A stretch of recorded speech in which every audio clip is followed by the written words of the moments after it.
Hello guys, welcome to my channel গরম মশলা with MG.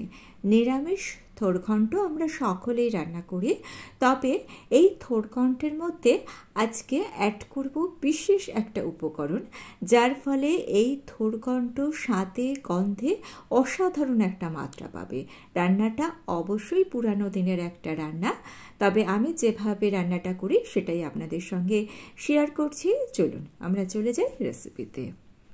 থোর কীভাবে কাটবেন একটু দেখিয়ে দিই। বড় আকারের একটা থোর নিয়ে দেখুন, থোরের যে উপরের লেয়ারগুলো থাকে সেগুলো কেটে বাদ দিয়ে দিতে হবে। বাদ দিতে দেখবেন একটা পাতলা অংশ পাবেন, সেখানে আর লেয়ারগুলো থাকবে না। তখনই মনে করতে হবে যে লেয়ারগুলো আর বাদ দেওয়ার প্রয়োজন নেই। এইবার আমি যে পাতলা অংশটা সেটাকে মাঝখান থেকে ভাগ করে নিলাম কাটার সুবিধার জন্য। থোড়ের মধ্যে আঁশ থাকে, আঁশটাকে এরকম হাতের সাহায্যে পেঁচিয়ে ফেলে দিতে হবে। যতটা পাতলা করে সম্ভব প্রথমে গোল আর পাতলা করে কেটে নিয়ে তারপর জিরি আলু ভাজা যেরকমভাবে কাটা হয় ঠিক সেরকমভাবে কাটতে হবে। অনেকেই জানেন, কিন্তু যারা নতুন রান্না করছেন তারা হয়তো জানেন না, তাই দেখিয়ে দিলাম। আর এমনিতে এখন বাজারে থোর কেটেও বিক্রি হয়। এইবার এই থোরের মধ্যে লবণ আর হলুদ মিশিয়ে দিলাম, ভালো করে মাখিয়ে নিচ্ছি। ইচ্ছে হলে আপনারা থোর কাটার আগে জলের মধ্যে লবণ আর হলুদ দিয়ে কাটা থোরগুলো সেই জলের মধ্যেও দিতে পারেন। এইবার কড়াইয়ের মধ্যে 1 কাপ জল নিয়েছি আর থোরগুলো আমি দিয়ে দিলাম। জলের পরিমাণ কিন্তু বেশি নেবেন না, কারণ জলটা কিন্তু আমরা ফেলে দেব না। অনেকে থোর সেদ্ধ করে নিয়ে জল ফেলে দেয়, কিন্তু আমি থোর সেদ্ধ করে নিয়ে জল ফেলি না, কারণ থোরের মধ্যে ভিটামিন মিনারেলস থাকে, জলটা ফেলে দিলে সেই ভিটামিনগুলো কিন্তু চলে যাবে। যাই হোক, দেখুন থোরটাকে আমি ওই মোটামুটি 5 মিনিট মতো সেদ্ধ করে নিয়েছি।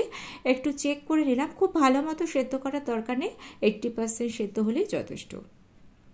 কড়াইতে দিয়ে দিলাম 4 থেকে 5 চামচ সরষের তেল।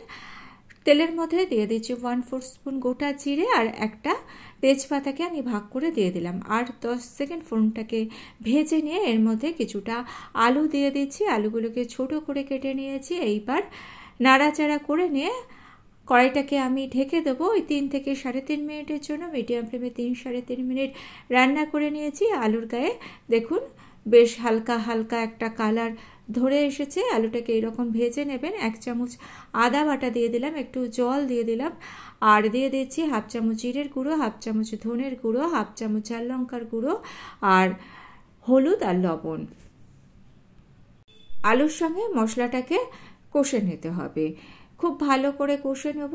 ওই 2.5 থেকে 3 মিনিট মতো আমি কষে নিয়েছি। আর অন্যদিকে দেখুন 1 মুঠো গোবিন্দভোগ চালকে আমি ওই 15 থেকে 20 মিনিট মতো ভিজিয়ে রেখেছিলাম। এইবার চালটা জল থেকে তুলে হাতের সাহায্যে চালটাকে একটু ম্যাশ করে দেব। এর ফলে চাল থেকে সুন্দর একটা ফ্লেভার চলে আসবে।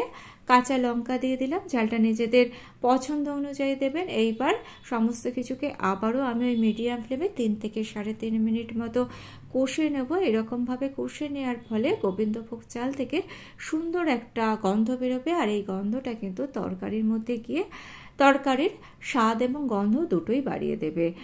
এইবার এর মধ্যে আমি সেদ্ধ করে রাখা থোরটা দিয়ে দিলাম।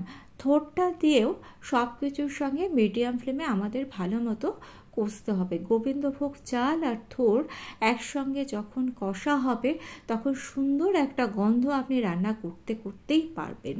সারা বাড়িময় কিন্তু এই রান্নাটা ছড়িয়ে যাবে। তাহলে বুঝতেই পারছেন রান্নাটা কতটা টেস্টি হবে। 5 মিনিট মতো কষে নিয়ে 1 কাপ মতো জল দিলাম। বেশি জল দেওয়ার প্রয়োজন নেই, কারণ রান্নাটা মাখা হবে। একটু ঢেকে দিয়েছি, চালটা একটু সেদ্ধ হবে। 5 মিনিট মতো ঢেকে রান্না করে নিয়ে কড়াইয়ের ঢাকনাটা আমি খুলে দিয়েছি। চেক করে নিয়েছি থোর ভালো মতো সেদ্ধ হয়ে গিয়েছে আর চালটাও সেদ্ধ হয়ে গিয়েছে। চিনি দিয়ে দিলাম। এই রান্নাটা কিন্তু একটু মিষ্টি হলেই ভালো লাগে। আমি 2 চামচ মতো চিনি দিলাম, আপনারা নিজেদের পছন্দ অনুযায়ী চিনিটা দেবেন। আরও ওই 2 থেকে 3 মিনিট মতো আমি একটু রান্না করে নিলাম। এইবার গ্যাসের ফ্লেমটা অফ করে দিচ্ছি আর দিয়ে দিচ্ছি একটুখানি গরম মশলার গুঁড়ো। ঘি দিয়ে দিতে পারেন। ঢাকা দিয়ে রেখে দিয়েছিলাম, 5 মিনিট পর কড়াইয়ের ঢাকনা খুলে দিয়েছি। আমাদের নিরামিষ থোরঘণ্ট পরিবেশনের জন্য একেবারে। ভিডিওটা ভালো লেগে থাকলে চ্যানেলটা সাবস্ক্রাইব করে নিয়ে পাশে থাকা বেল আইকনটা প্রেস করে দিয়ে অল অপশনটা ক্লিক করে দেবেন, তাহলে যখনই নতুন কোনো ভিডিও আপলোড করব তার নোটিফিকেশন আপনাদের কাছে পৌঁছে যাবে। আর বাড়িতে অবশ্যই এরকমভাবে থোরঘণ্ট বানিয়ে ফেলুন, আর বানালে কেমন লাগলো কমেন্টস করে জানাতে ভুলবেন না। আজকে এই পর্যন্তই। Thanks for watching.